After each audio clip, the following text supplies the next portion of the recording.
오늘은 5월 29일 금요일 아침입니다. 오늘 함께 나눌 말씀은 잠언 20장 13절에서 17절까지 말씀입니다. 읽겠습니다. 너는 잠자기를 좋아하지 말라. 내가 빈궁하게 될까 두려우니라. 내 눈을 뜨라. 그리하면 양식이 족하리라. 물건을 사는 자가 좋지 못하다가 하다가 돌아간 후에는 자랑하느니라. 세상에 금도 있고 진주도 많거니와 지혜로운 입술이 더욱 귀한 보배이니라. 타인을 위하여 보증선자의 옷을 취하라. 외인들을 위하여 보증선자는 그의 몸을 볼모 잡을지니라. 속이고 취한 음식물은 사람에게 맛이 좋은 듯하나 후에는 그의 입에 모래가 가득하게 되리라. 14절에서는 시장에서 쉽게 볼 수 있는 모습을 말하고 있습니다. 재래시장을 가보면 물건을 놓고 값을 깎으려 하는 사람과 더 비싸게 팔려는 사람들의 흥정소리가 있습니다. 사는 사람은 물건의 품질이 안 좋다고 가격을 내리려 합니다. 정말 상태가 안 좋아서가 아닙니다. 싼 값에 사려는 것입니다. 그리고 집에 와서는 싼 가격에 샀다고 자랑을 합니다. 서로 속고 속이는 행위가 있습니다. 사람의 입으로부터 작은 거짓말과 속임수 그리고 사기의 말들이 흘러나올 때가 있습니다. 우리의 입에서도 나오지만은 동시에 타인에 의해서 속임 당할 수도 있습니다. 그러므로 지혜로운 입술이 금과 진주보다 더 중요하다는 말씀이 참 진리입니다. 지혜로운 입술을 소유하는 것, 그리고 지혜로운 입술을 분별할 수 있는 지혜가 필요합니다. 그렇다면 지혜로운 입술은 어떤 입술일까요? 오늘 말씀은 두 가지를 이야기합니다. 첫째는 보증을 서지 않는 입술입니다. 그 당시에는 지금처럼 문서나 공증 서류를 통해서가 아니라 구두 계약이 대부분이었습니다. 말을 통해서 보증이 이루어졌습니다. 그런데 타인을 위해서 혹은 외인을 위해서 보증을 잘못 썼다가 많은 손실을 보고 남은 옷까지 빼앗기는 상황을 오늘 말씀이 보여주고 있습니다. 남유다의 왕 히스기야가 병들어 죽게 되었습니다. 그러자 히스기야 왕은 하나님께 간절히 기도했습니다.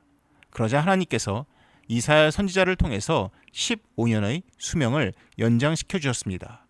이 당시 히스기야가 자신의 고백을 이렇게 남겨두었습니다. 나는 제비같이 학같이 지적이며 비둘기같이 슬피 울며 내 눈이 쇠하도록 앙망하나이다. 여호와여 내가 압제를 받사오니 나의 중보가 되옵소서.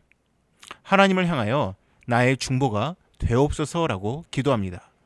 여기서 중보라고 번역된 단어가 히브리어 아라브인데 담보하다, 보증하다, 책임을 지다의 의미가 있습니다. 그래서 탄학 성경을 보면은 슈러티라는 단어를 씁니다.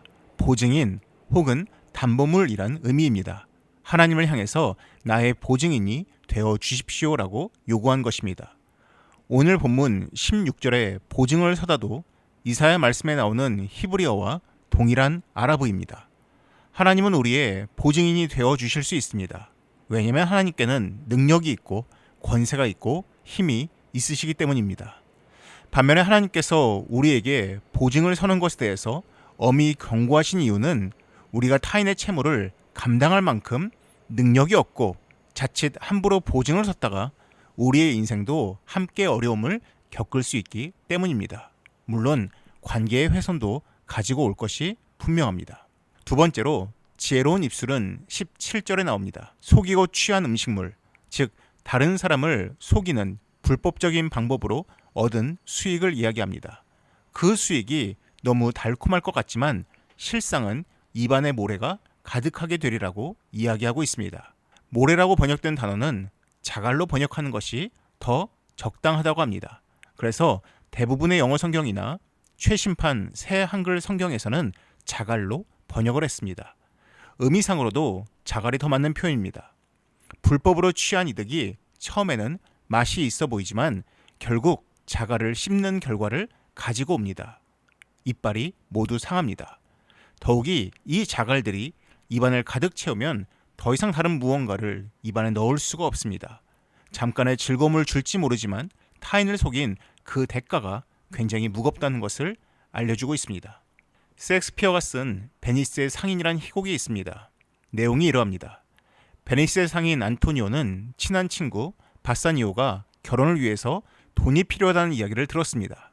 그런데 지금 당장 현금이 없던 안토니오는 자신의 이름과 신용을 써서 돈을 빌리도록 허락해 줍니다. 그래서 친구 바사니오는 유대인 고리대금업자 샤일록에게 가서 안토니오를 보증인으로 삼아서 돈을 빌립니다. 근데 평소 안토니오에게 좋지 않은 감정을 가지고 있던 샤일록은 조건을 겁니다. 무담보로 돈을 빌려주되 기한 안에 돈을 갚지 않으면 안토니오의 살 1파운드를 제공한다는 계약이었습니다. 하지만 문제가 생깁니다. 오기로 했던 상선이 전부 침몰하면서 돈을 갚을 수 없던 안토니오는 결국 살을 내줘야 하는 처지에 몰려서 재판을 하게 되었습니다.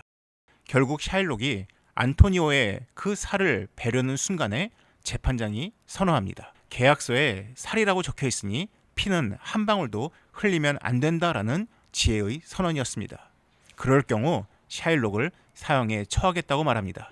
결국 진퇴양난에 빠진 샤일록은 재판장에 의해서 사형까지 당할 위기에 처했으나 안토니오의 부탁으로 재산 절반만 빼앗기고 마을에서 쫓겨나게 됩니다. 안토니오는 위기를 피하긴 했으나 보증으로 큰 어려움을 겪었습니다. 샤일록 또한 불법적인 방법으로 생명을 해하려 하였으나 결국 큰 손실을 보게 되었습니다. 성경은 우리에게 이러한 어려움을 당하지 않도록 지혜로운 입술을 가지라고 권면합니다. 오늘 하루 나의 입술을 통해서 흘러나가는 모든 말들이 지혜로운 말이 될 수 있도록 애쓰시면 좋겠습니다.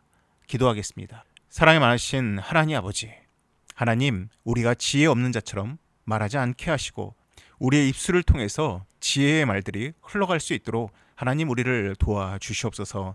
이 모든 말씀 예수님의 이름으로 기도드립니다. 아멘. 이어서 화면에 보이는 기도의 제목으로 함께 기도하시기 바랍니다.